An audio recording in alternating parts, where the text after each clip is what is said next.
Yes, we can. ¡Que viva el pueblo grosso! ¡Que viva todos! I have a dream. Je crois aux forces de l'esprit. Bonsoir et bienvenue, c'est pendant le 20h. Pour m'accompagner ce soir, Marie-Ange Filippi, Inès Morat, Marcel Petrichoul et Xavier Affre qui iront voir ce qui se passe derrière le drapeau arc-en-ciel. L'esthétique LGBT+, c'est notre thème du soir. Avec, au sommaire, une BD, Love is Love, aux éditions Bliss Comics et la revue LGBT BD, ça ce sera Marcel bien sûr. Du cinéma, avec Bambi de Sébastien Lifshitz et Laurence Anyways de Xavier Dolan. Un livre, le portrait de Dorian Gray non censuré d'Oscar Wilde, aux éditions Grasset, ce sera Inès. Et le bonus track sera consacré à Divine, la diva des drag queens, et ce sera Marie-Ange.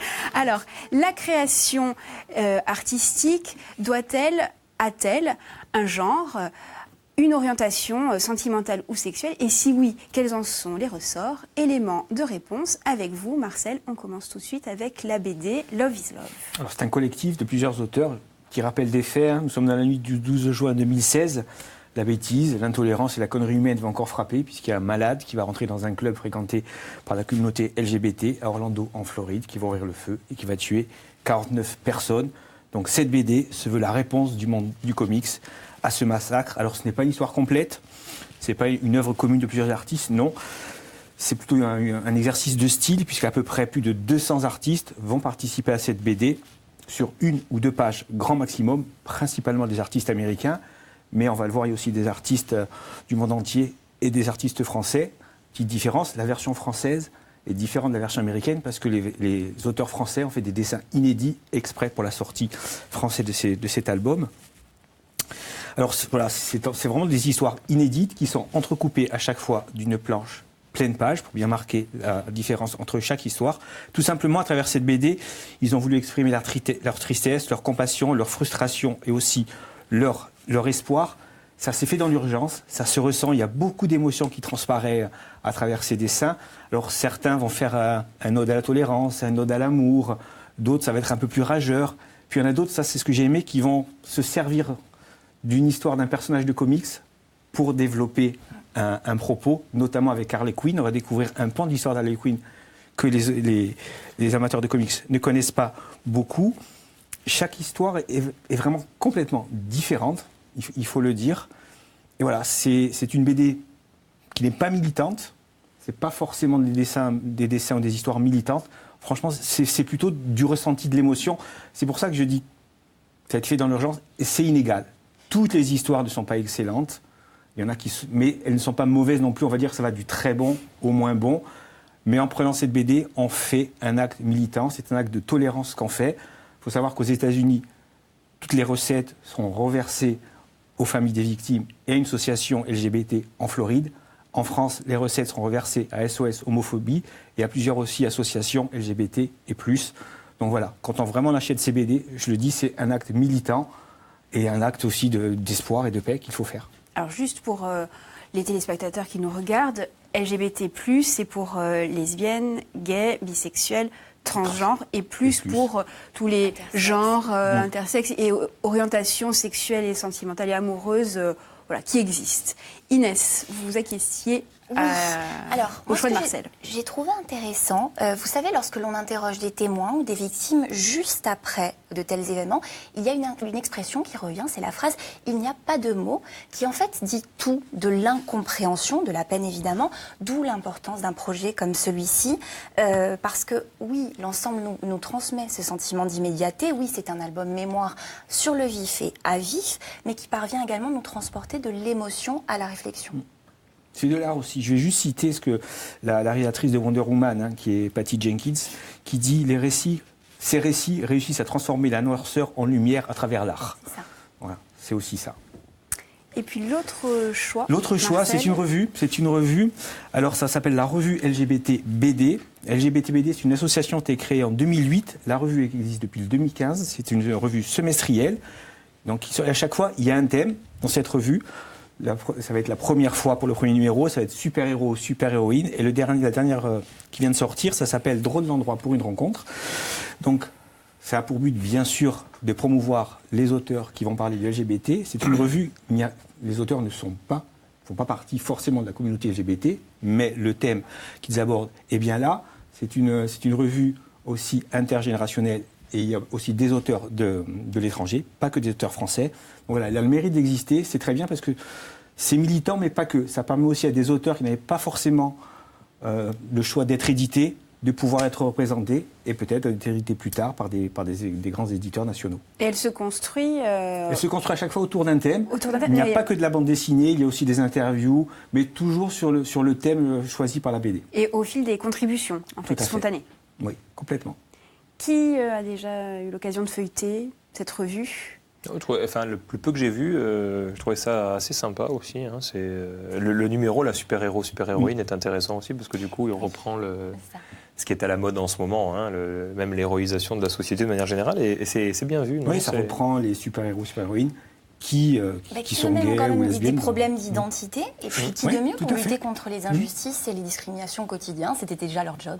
Et c'est important, ce que disait Marcel, je trouve que ne ce soit pas que des gens qui fassent partie de la communauté LGBT, parce que du coup, là, c'est très accessible, ça permet un petit peu à tout le monde C'est pour tout de le se monde, plonger bien sûr. dans la revue. Alors, au-delà des thèmes choisis, qu'est-ce qu'il y a de différent dans une BD quand elle est labellisée, estampillée LGBT+.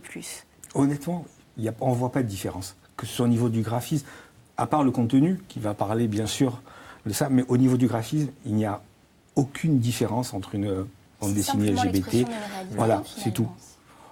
finalement. Il n'y a rien d'autre. Quand on reprend pour Love is Love, on regarde, si on ne sait pas que ça s'adresse pour la communauté LGBT, on ne voit pas de différence. Franchement, c'est impossible. Alors, c'est une communauté qui a souvent été considérée, à tort ou à raison, je ne sais pas, comme précurseur de tendances. Est-ce qu'on est plus aujourd'hui dans du marketing, dans du militantisme, de l'activisme ? Est-ce que le marketing n'a pas finalement pris le pas sur le militantisme, Marie-Ange ? Moi, j'ai pas l'impression parce que de toute façon, c'est une communauté qui reste encore marginalisée. En France, on s'en aperçoit peut-être pas, mais dans beaucoup de pays, c'est encore un vrai combat. Et puis, au contraire, je trouve que maintenant, dans des séries surtout, quand il y a des rôles de gays ou de lesbiennes, par exemple, ce sont plus les gays ou les lesbiennes de service. Je pense, par exemple, à la série Easy, qui traite alors, elle est dispo sur Netflix, très bonne série, qui traite, en fait, c'est une série chorale où on voit des couples, la vie de couple, et il y a des trans, des gays, des lesbiennes, et c'est vraiment filmé et raconté de manière très normale, si je puis m'exprimer comme ça, parce que le mot normalité va pas très bien, mais il n'y a pas de traitement particulier de leur histoire. Voilà, et c'est ça qui en fait, le combat est là, c'est juste d'être des personnages ou des filles et des garçons un peu comme les autres, quoi. On parle de combat, Xavier, je me tourne vers vous avec Bambi, un documentaire. Je vais être pour le combat. Non. Oui, alors pour le coup, il y a eu des thèmes où c'était un petit peu plus compliqué pour trouver. Là, évidemment, au cinéma, profusion de films très intéressants. Et ce documentaire, j'y tiens beaucoup. On en avait déjà parlé il y a quelques temps avec Marie-Ange en off. Bambi, parce que moi, je suis le travail de Sébastien Lifshitz depuis assez longtemps, depuis qu'il a commencé à travailler dans le cinéma. Et là, il fait encore un documentaire. C'est assez court, hein, le film fait moins d'1 heure, donc on considère long métrage. Alors, c'est l'histoire de l'un des premiers transsexuels français, ou d'une première transsexuelle française. C'est l'histoire de Jean-Pierre, qui commence tout simplement en 1935, qui est né dans la banlieue d'Alger, et puis qui, à l'âge de 15 ans, s'il faut résumer assez vite, a quitté l'Afrique du Nord pour commencer une nouvelle vie à Paris, et qui va devenir vedette de musical, Carousel de Paris, sous le nom de Bambi. C'est son nom de scène. Petit à petit, il y a un changement de nom, qui évoluera plus tard, un changement de sexe, devient Marie-Pierre, notamment Pruvot. Et surtout, c'est important, c'est à une époque où le mot transsexuel même n'existait pas. Autant vous dire qu'à 15 ans, dans les années 50, 60, le mot n'existait pas pour définir cet état-là.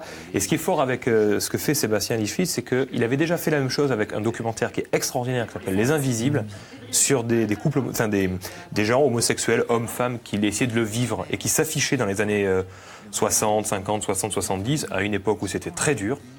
Encore une fois, je trouve que c'est un film qui fait du bien, notamment pour l'estime de soi, puisque là, cette femme évoque son parcours, 70 ans quasiment aujourd'hui, donc c'est pas mal. Elle confie, plus même, elle confie son parcours. Son parcours à la fois personnel, artistique, et le documentaire est vraiment passionnant. Pour le coup, il avait été récompensé au Festival de Berlin avec un Teddy Award. Et collage de photos, images tournées en Super 8, archives télé, extraits de fiction, le film est vraiment fort. Et au-delà de toute façon de ce portrait d'une transsexuelle, c'est le portrait d'une femme. Moi je dis courage, mais femme qui s'assume en tout cas. Et c'est vraiment important. Quelqu'un qui a toujours refusé, d'ailleurs il le dit dans le film, dès la naissance, s'habiller en robe, refuser un peu son prénom, il y avait toujours cette idée-là. Voilà. Et c'est vraiment encore un hommage à une personnalité hors du commun, faut bien le dire. C'est ça qui est assez touchant. Un peu comme dans Les Invisibles. Sébastien Lifshitz apparemment s'intéresse, et il a raison, à des personnages hors du commun. Ça, c'est bien aussi. Donc c'est drôle, c'est émouvant. Vraiment. C'est joliment mis en scène parce que c'est pas facile de faire un documentaire, j'en profite pour le dire. Un documentaire, c'est du cinéma, donc il y a des documentaires ratés et il y a des documentaires réussis. Celui-là en est un. Il n'y a pas d'exotisme. C'est pas figé, c'est ouvert, même je trouve. C'est loin des normes. Et donc, Marie-Ange parlait de normalité. Norme, c'est ce mot qu'on n'aime pas trop, mais là, du coup, c'est presque hors norme. Et c'est un film très fort qu'il faut absolument voir. Et, voilà. Et ça ne s'adresse pas qu'aux membres de la communauté LGBT. Encore une fois, tout le monde peut voir ce documentaire qui, à mon avis, est essentiel. Allez, une réaction, Inès. Alors moi, ce qui m'a extraordinairement saisi dans ce film documentaire, c'est sa simplicité. Il n'y a rien à comprendre même, dit Bambi. Je ne m'attendais pas en fait à cette réalité non romancée, tant il est difficile d'éviter l'écueil de la réinvention a posteriori, alors même involontaire, de gonfler un petit peu jadis par ce qu'on sait maintenant du présent. Alors, si on dit que tout souvenir est déjà une falsification du passé, je crois quand même qu'on touche ici à l'honnêteté au possible de l'épisode narcissique du miroir, à l'amour pour une femme qui vient tout remettre en cause. De ce documentaire, donc j'ai aimé l'élégance et la lucidité. J'ai aimé voir Marie-Pierre se mordre les lèvres lorsqu'elle en dit trop ou pas assez. Et j'ai aimé la langue employée de ces stigmates de la virilité attendue dans la terreur jusqu'à « il pleurait sur moi comme sur ma tombe ». Et les idées, bien sûr, et je retiens la résistance passive. J'ai aimé les nuances, forcément. Alors notamment au Carrousel, cette réponse de l'art, ce refuge en pleine lumière, où pourtant même là, Bambi entendra qu'elle est malade. J'ai aimé les extrêmes, les hormones prises par 12 ou 13 selon les jours, et l'autodérision qui va avec, l'éloge où on se moque pour vider la douleur de la souffrance. J'ai aimé la pudeur, enfin. Bambi le dit, elle ne voulait pas faire de provocation, mais vivre sa vie. Du coup, au-delà de ce cheminement bien spécifique, c'est simplement un documentaire qui parle de devenir soi, et c'est assez universel. Alors, un documentaire délicat. Votre Pardon, Marie-Ange, juste, allez-y. parce qu'il faut le souligner, le documentaire est passé à Corsica Doc et c'est un festival de qualité, donc il faut souligner, en présence de Bambi. Et c'est juste, bon, moi je suis tombée amoureuse et du documentaire et de Bambi. C'est juste une femme élégante, délicieuse et voilà. Et saluer peut-être le travail du distributeur et de l'éditeur DVD, Épicentre, que je salue parce qu'ils distribuent beaucoup de films LGBT, c'est le cas. Donc ça avait été aussi le cas de L'Inconnu du lac, d'Alain Guiraudy, par exemple. Donc vraiment un travail, ou Gérontophilia, dont j'avais parlé ici dans les précédentes émissions avant votre arrivée, chère Caroline, de Bruce Labrusse. Voilà, donc vraiment un gros travail d'Épicentre que je salue. Très bien. Votre autre choix, Xavier, Laurence Anyways, Xavier Dolan. Alors, en pleine confusion des genres, des sentiments, tout ça. Alors, c'est vrai qu'on aime ou on n'aime pas Xavier Dolan. Et je sens déjà Marcel qui se recroqueville sur sa chaise. Bon, le film est sorti en 2012, c'était son 3e long-métrage, mais il en a fait quelques-uns depuis, avec des acteurs quand même au sommet de leur art. Là, pour le coup, Maëville Poupeau, qui est sans doute dans l'ordre de ses meilleurs rôles, Suzanne Clément et Nathalie Baye, qui joue la mère de Maëville Poupeau. Alors, c'est l'histoire d'un amour, on va dire, impossible. Le jour de ses 30 ans, donc Laurence décide, un homme, je précise Laurence, parce qu'on est en Amérique du Nord, donc il faut dire Lawrence peut-être, qui est très amoureux de sa femme, lui annonce qu'en fait, il a envie, c'est son désir, de vivre, mais comme une femme.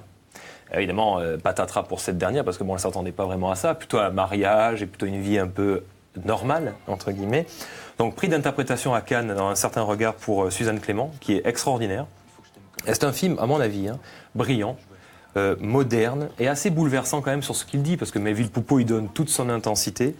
Et Et Xavier Dolan, c'est à ça qu'on le reconnaît un peu, c'est le défaut que va lui trouver Marcel, l'un des défauts, c'est qu'il ne recule devant rien et que la plupart du temps, en tout cas dans ce film, tout fonctionne. C'est-à-dire le mélo, alors a priori le mélo, bon, on pourrait dire c'est horrible, ça marche. Les ralentis, les scènes fortes et très stylisées, ça fonctionne. Les scènes baroques, ça fonctionne. La BO, extraordinaire. On passe de Moderate à Kim Carnes, à The Cure, à Diane Dufresne. Enfin, il faut quand même oser le mélange. À Duran Duran, Dépêche Mode. Enfin, il y a un petit peu de tout chez Xavier Dolan. Alors oui, c'est tapageur, ça, il n'y a rien à dire là-dessus.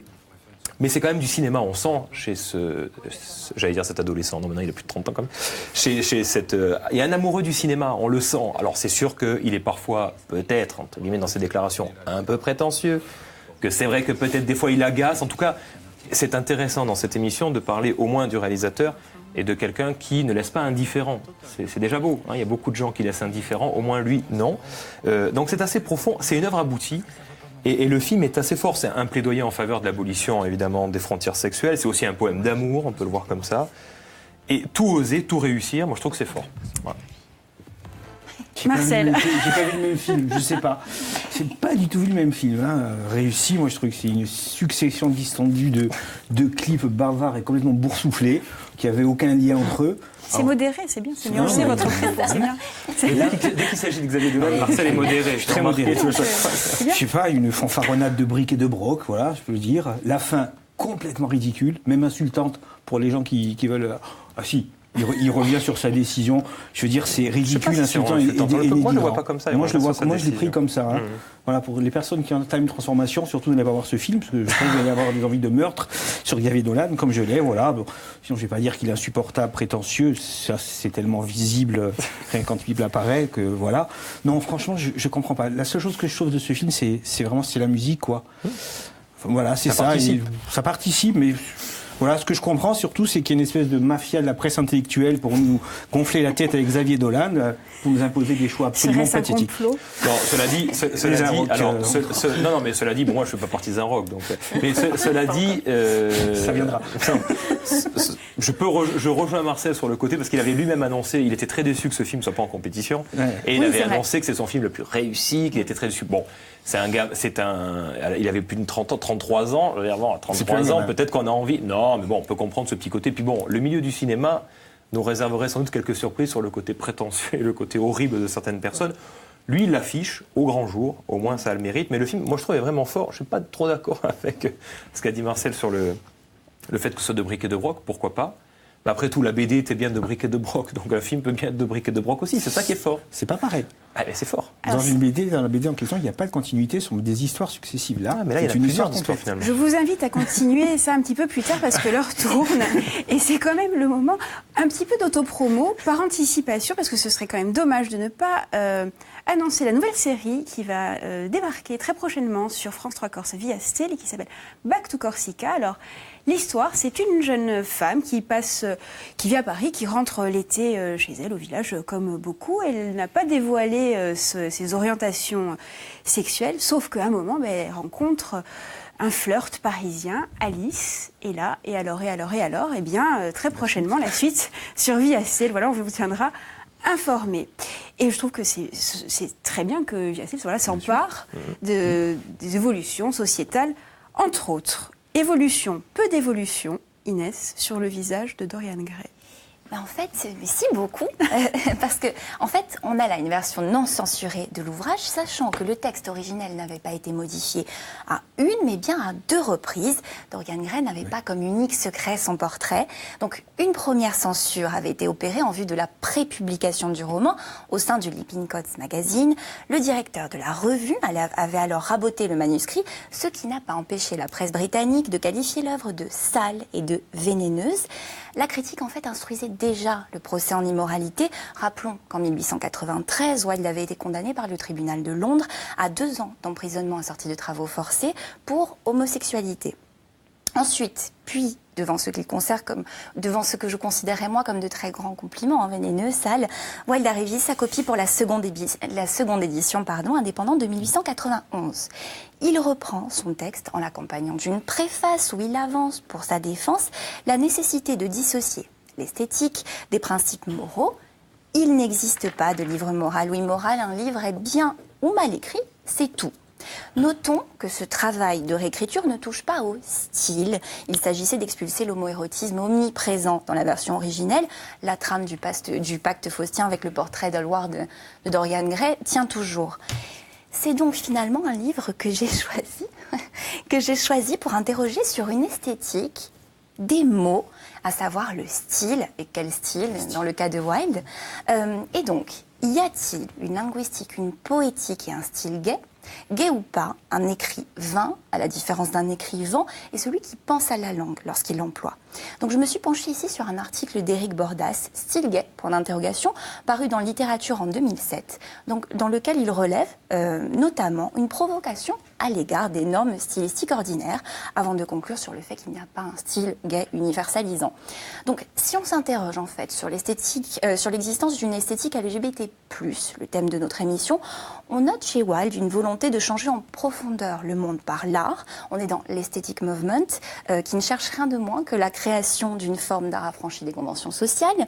De la même façon, alors aussi bien chez Bambi, sans provocation, que chez Divine, là avec beaucoup de provocation, on va y venir, l'art, c'est une remise en cause finalement de la norme, et c'est ce qui, je pense, constitue le socle d'une esthétique LGBT+, à mon sens.